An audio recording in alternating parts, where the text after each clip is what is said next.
الزراعي، ويكون ليه تأثير كبير على الدولة المصرية وبالتالي الاقتصاد المصري من خلال تحقيق الاكتفاء الذاتي، زيادة القدرات التصديرية للمنتجات الزراعية المصرية للأسواق العالمية، محددات التبادل التجاري بين مصر ودول البريكس إيه، وعن استفادة القطاع الزراعي المصري من الانضمام لتجمع البريكس. ده حوارنا مع أستاذنا الجليل والكبير أستاذ دكتور حسن محمد الشاعر، مدير مركز التميز المصري للزراعة الملحية، نائب رئيس بحوث الصحراء سابقا بوزارة الزراعة واستصلاح الأراضي. أهلا وسهلا بحضرتك دكتور. أهلا وسهلا بحضرتك. يمكن في البداية ازاي مصر تستفيد من انضمامها لدول البريكس من خلال انها تزود صادراتها من المنتجات الزراعية المميزة والنادرة اللي يحقق لنا ويخلق مجالات للاستثمار مع دول البريكس ويجيب عملة صعبة؟ يعني في البداية أنا طبعا بوجه الشكر لحضرتك والبرنامج اللي استضافتي في هذا الموضوع الهام، وهو موضوع الساعة بالفعل. نورتنا وشرفتنا. طبعا بوجه الشكر للسادة المشاهدين والمستمعين. يعني أحب أن أنا أنتهز الفرصة أن أنا ألقي الضوء بسرعة شديدة جدا على مجموعة البريكس، وهي كلمة بريكس مختصر للخمس دول اللي هم أنشأوا هذه المجموعة، اللي هي البرازيل وروسيا والهند والصين وجنوب أفريقيا. طبعا انضمت مصر والإمارات والسعودية وإيران والأرجنتين حاليا لهذه المجموعة. في مجموعة كبيرة من الدول منتظر أنها تنضم.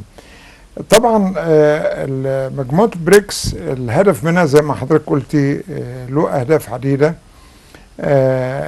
والمفروض أن مصر تغتنم الفرصة وتشارك بإيجابية مع الدول، سواء الدول المؤسسة أو الدول المنضمة حديثا، وخاصة إذا عرفنا أن عدد الدول المشاركة في البريكس حتى الآن 11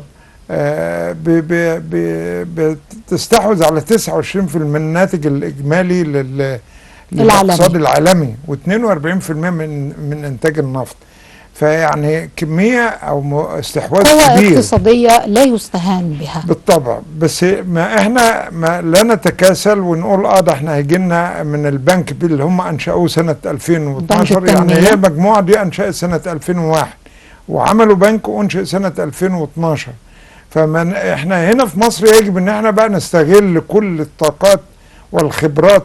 انا هتكلم طبعا في نطاق الزراعة اللي هي ازاي نفتح اسواق، وده هدف من الاهداف الاساسيه لمجموعه البريكس، اللي هو فتح الاسواق، نقل التكنولوجيات، نضرب التكتل الموجود في المنتجات الزراعيه المصريه، ونفتح اسواق جديده بره، طبعا بالعملات هتبقى المحليه، بالعمله المحليه. كل الكلام ده معروف.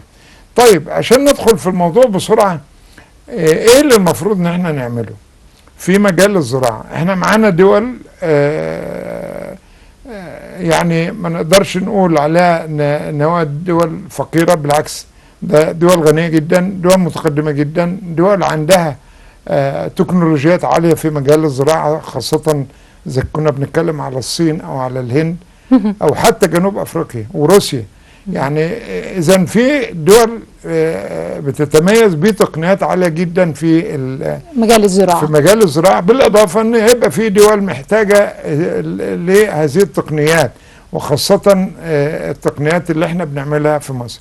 فانا ما بتكلم على الزراعه، فبتكلم على نقطه واحده معينه، او لان طبعا الموضوع كبير جدا وهيحتاج حلقات، لان الزراعه بس مش في مجال واحد، ده مجالات عديدة جدا. النقطة المحددة ايه دكتور حسن؟ ازاي ان انا انتج محاصيل استراتيجية جديدة بديلة للمحاصيل التقليدية، بتتميز بانها بتتحمل الملوحة، سواء كانت ملوحة مياه الري او ملوحة التربة، مدة النمو بتاعها قصير، انتاجها عالي، مقاومتها للحشرات والافات والى اخره. دي اللي احنا بنتكلم عليها. ليها سوق في الدول دي يا دكتور؟ ده بالتأكيد. ما انا جاي لحضرتك في الموضوع دوت. بس قبل ما الحقيقه اتطرق للموضوع دوت، انا احب اوجه الشكر لزمايلي خبراء مركز التميز المصري للزراعه الملحيه، اللي هم قاموا بدور كبير جدا ومجهود كبير جدا في ادخال لا يقل عن 16، مش ادخال فقط، ده ادخال وتطوير لا يقل عن 16 نوع نباتي في مختلف المجالات، سواء كانت نباتات لغذاء الإنسان أو نباتات لغذاء الحيوان والدواجن أو نباتات لإنتاج الزيوت أو نباتات بتشتغل دبل بيربوس، يعني للاتنين. طبعا أنا لا يمكن أنسى فضل المركز الدولي للزراعة الملحية بدبي. هذا المركز اللي بيقال إكبا، اختصار للانترناشونال سنتر فور بايوسالين اجريكلتشر بدبي، له السبق وله الفضل بالفعل في العمل مع مركز بحوث الصحراء منذ سنة 2000، يعني أكثر من 23 سنة حاليا. وإن هو المركز ده من خلال الإدارة الجيدة بتاعته والخبراء المميزين جدا قدروا ان هم ينفذوا معانا عدة مشروعات في مصر من سنة 2003 وحتى الآن بتمويلات مختلفة من منظمات دولية مختلفة، وهم ساعدونا حقيقة في إدخال أنواع كثيرة جدا. زي إيه يا دكتور؟ نعم؟ إيه النباتات أو إيه المحاصيل الجديدة؟ أنا جاي لحضرتك فيها، بس لازم التربة والطقس ومدة قليلة وإنتاج كتير. بس أنا لازم أشكر المركز الدولي للزراعة الملحية، لأن هم اللي فعلا جابوا لنا البذور دي من مركز بيسموه الإكريسات في الهند، وقدروا ان هم يربوها عندهم في دبي، وبعدين يجيبوا لنا احنا سلالات اللي بتتوائم مع ظروفنا المحليه هنا، وقدرنا ان احنا فعلا ندخل سلالات كتير جدا ونقيمها ونوزعها على المزارعين، سواء كانت بدأنا بشمال سيناء وجنوب سيناء، وبعدين دخلنا في مطروح، ودخلنا في الوادي الجديد، ودخلنا في المورة، وبدأنا ننتشر في هذه المحاصيل. بتحتاج تقنيات معينة لأنها كلها محاصيل متحملة للملوحة. الحقيقة المشروعات اللي احنا خدناها بالتعاون مع إكبا أو المركز الدولي للزراعة الملحية ادتنا فرصة ان احنا نجرب أكثر من تقنية عشان في النهاية نوصل بأكبر عائد منتج من هذه النباتات اللي بتتحمل ملوحة تربة عالية، بتتحمل ملوحة مياه ري عالية، وقد توصل إلى 7000 أو 8000 جزء في المليون، وفي نباتات كانت بتتحمل أكتر من كده. زي إيه يا دكتور؟ وإحنا اتكلمنا المرة اللي فاتت في الحلقة اللي فاتت هنا اتكلمنا على الساليكورنيا، ده كان مثال، وقلنا إن دي ممكن تتحمل ملوحة عالية جدا لأنها ممكن تنمو على شط البحر. واتكلمنا باستفاضة عن أهمية الساليكورنيا. ما نيجي نتكلم بقى النباتات اللي بالفعل قدرنا ان احنا بالتعاون مع المركز الدولي للزراعة الملحية بدبي قدرنا ان احنا يحصل لها ادخال وتطوير وتنمية وتصنيع وفاليو ادد، يعني قيمة مضافة لهذه النباتات.